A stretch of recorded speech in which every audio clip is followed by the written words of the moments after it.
Hi friends, welcome to my channel. ഇന്ന് ഞാൻ ഉണ്ടാക്കുന്നൊരു നാടൻ കറിയാണ് കേട്ടോ, മാമ്പഴ പുളിശ്ശേരി. ഇപ്പം മാങ്ങയുടെ ഒക്കെ കാലമല്ലോ, അപ്പം എല്ലാവർക്കും മാങ്ങയൊക്കെ കിട്ടുമല്ലോ. ഈ ചെറിയ തരം മാങ്ങ കേട്ടോ മാമ്പഴ പുളിശ്ശേരിക്ക് ഉണ്ടാക്കണേ. നമുക്കിത് ഞാൻ കഴുകി നല്ല വൃത്തിയാക്കി വെച്ചിട്ടുണ്ട്. നമുക്കിനി തൊലി കളഞ്ഞെടുക്കാം. ഇതിൻ്റെ ചോന നോക്കണം കേട്ടോ, ചോന കളഞ്ഞുണ്ട്. നല്ല മധുരമുള്ള മാങ്ങ ഇട്ടത്, നല്ല ചപ്പിക്കുടിയാൻ മാങ്ങയില്ലേ, ഇത് ഉടച്ചുകൊണ്ട് നമ്മൾ കുടിക്കൂലേ, അങ്ങനത്തെ തരം മാങ്ങ കേട്ടോ. അപ്പോൾ എല്ലാ കടകളിലൊക്കെ കിട്ടുമ്പോൾ വീടുകളിലൊക്കെ ഉണ്ടാവും ഇങ്ങനത്തെ മാങ്ങയൊക്കെ. എല്ലാവരും ഇങ്ങനെ ഉണ്ടാക്കാറുണ്ട് എല്ലാവരും. പിന്നെ നീരൊക്കെ നല്ലോണം പിഴിഞ്ഞെടുക്കാം കേട്ടോ. നല്ലോണം കഴുകണം ആദ്യം മാങ്ങ, എന്നിട്ട് മുന്നോട്ട് എടുക്കാനായിട്ട്. നമുക്കിതുപോലെ എല്ലാ മാങ്ങയും തൊലി കളഞ്ഞെടുക്കാം കേട്ടോ. മാങ്ങയൊക്കെ തൊലി കളഞ്ഞ് ഞാൻ അതിനകത്തേക്ക് ഇട്ടിട്ടുണ്ട് കേട്ടോ.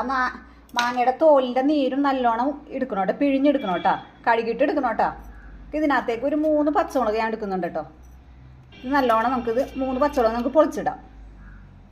ആവശ്യത്തിന് ഉപ്പ്, 1/4 ടീസ്പൂൺ മഞ്ഞൾപ്പൊടി, മുളക് പൊടി 1/4 ടീസ്പൂൺ. ഓവർ മുളക് പൊടി വേണ്ട കേട്ടോ, 1/4 ടീസ്പൂൺ മുളക് പൊടി മതി. ഈ സമയത്ത് ചിലർ ശർക്കര പാനി ഒഴിച്ചു കൊടുക്കട്ടെ. അല്ലെങ്കിൽ ഒരു പീസ് ശർക്കര. ഇതിനകത്ത് നല്ല മധുരമുള്ള ഈ മാങ്ങക്കുള്ളവർ ഞാൻ ശർക്കര ഒഴിക്കുന്നില്ല. ഇതിന് മധുരം നല്ലോണം ആവശ്യമുള്ളവർക്കാണെങ്കിൽ ശർക്കര ഒഴിക്കാം കേട്ടോ. ഇതിന് വേവാനുള്ള വെള്ളം ഒഴിച്ചു കൊടുക്കാം. നമുക്കിതൊന്ന് മിക്സ് ചെയ്യാം. നമുക്കിന്ന് വേവിക്കാൻ വെക്കാം കേട്ടോ. മാങ്ങ നല്ലോണം വെന്തോന്ന് നോക്കട്ടോ. ഒരു ഇതം പകുതി വേവായിട്ടുണ്ട്. ഇടക്കൊന്ന് ഇളക്കി കൊടുക്കണം കേട്ടോ, അല്ലെങ്കിൽ ഈ മാമ്പഴം അടുക്കി പിടിക്കോട്ടെ. ഒന്ന് ഇളക്കി കൊടുക്കണം ഇടക്കൊന്ന്. നമുക്ക് ഒന്നും കൂടി ഒരു 5 മിനിറ്റ് ഒന്ന് വേവിച്ചെടുക്കാം. മാങ്ങ വേവുന്ന സമയം കൂടെ നമുക്ക് അതിനായിട്ട് അരപ്പ് തയ്യാറാക്കട്ടെ. ഒരു തേങ്ങയുടെ പകുതി മുറി തേങ്ങ എടുത്തിട്ടുണ്ട്. ഒരു 1/4 ടീസ്പൂൺ നല്ല ജീരകം, അല്പം മഞ്ഞൾപ്പൊടി എടുത്തിട്ടുണ്ട്. നല്ല ഫൈനായിട്ട് അരച്ചെടുക്കണം കേട്ടോ. മഞ്ഞൾപ്പൊടി വേണമെങ്കിൽ ഇട്ടാൽ മതി. ഞാൻ അതിനകത്തിട്ട് വേവിച്ചിട്ടുണ്ട്. എന്നാലും ഞാൻ അരക്കുമ്പോൾ ഒരു അല്പം മഞ്ഞൾപ്പൊടി ഇടാറുണ്ട് കേട്ടോ. ചിലവർ അതിൽ തേങ്ങയുടെ കൂടെ പച്ചമുളക് ഇട്ട് അരക്കും. ഞാൻ അങ്ങനെ അരക്കാറില്ല, പൊളിച്ചാണ് അതിനകത്തേക്ക് ഇടാറ്. അങ്ങനെ അരക്കണവർക്ക് അരക്കാം. നമുക്കിത് നല്ലോണം അരച്ചെടുക്കാം. മാങ്ങയൊക്കെ നല്ല വെന്ത് വന്നിട്ടുണ്ട് കേട്ടോ. നല്ല കുറുകി വന്നിട്ടുണ്ട് കേട്ടോ. ഇതിന് ഓവർ ലൂസാവരുത് കേട്ടോ. ഈ കറി നല്ല തിക്കായിരിക്കണം. കുറുകിയ കറിയാണല്ലോ. അപ്പോൾ നമുക്ക് ഇതിനകത്തേക്ക് ഇനി അരച്ച് വെച്ചിട്ട് അരപ്പ് ഇട്ട് കൊടുക്കാം.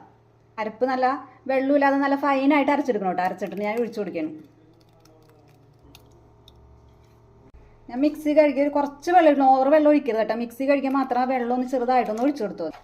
നമുക്കിതൊന്ന് ഇളക്കി കൊടുക്കാം. കണ്ടോ, നല്ല കുറുകിയിരിക്കുകയാണ്.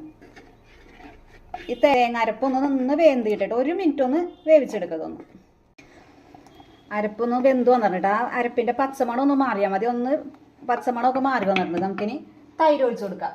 അധികം പുളിയില്ലാത്ത കട്ടിയുള്ള തൈരായിക്കോട്ടെ. ഞാൻ 1 കപ്പ് തൈര് എടുത്തിട്ടുണ്ട്. ഒന്ന് ഒഴിച്ചു കൊടുക്കാം. ഇതൊന്ന് നമുക്കൊന്ന് ചൂടാക്കി എടുത്തോ. തിളക്കരുത്, ഒന്ന് ചെറുതായിട്ടൊന്ന് ചൂടാക്കി എടുത്തോ. തൈര് ഒഴിച്ചിട്ട് ഒന്ന് ചൂടായി വന്നിട്ടുണ്ട് കേട്ടോ. തിള വരരുത്, ഒന്ന് ചെറുതായിട്ടൊന്ന് ചൂടായി വന്നിട്ടുണ്ട്. എൻ്റെ കയ്യിൽ അല്പം ഉപ്പ് കുറവുണ്ട്, കുറച്ച് ഉപ്പ് കുറവുണ്ട്. ഞാൻ ഉപ്പ് ഇട്ട് കൊടുക്കുന്നുണ്ട് കേട്ടോ. ഉപ്പ് നോക്കിയിട്ട് ഇടുക.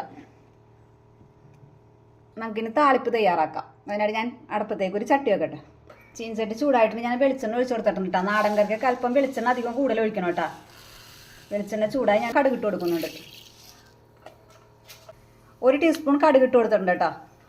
1/4 ടീസ്പൂൺ ഉലുവയും കടുകും പൊട്ടി വന്നിട്ട് എനിക്ക് തീ ഓഫ് ചെയ്യാട്ടോ. നമുക്കിനി തീ ഓഫ് ചെയ്തിട്ട് നമുക്ക് വറ്റൽമുളക് വേണം. എൻ്റെ കയ്യിൽ വറ്റൽമുളക് ഇല്ല കേട്ടോ. വറ്റൽമുളക് ഉണ്ടെങ്കിൽ എന്തായാലും ഇട്ട് കൊടുക്കണം കേട്ടോ.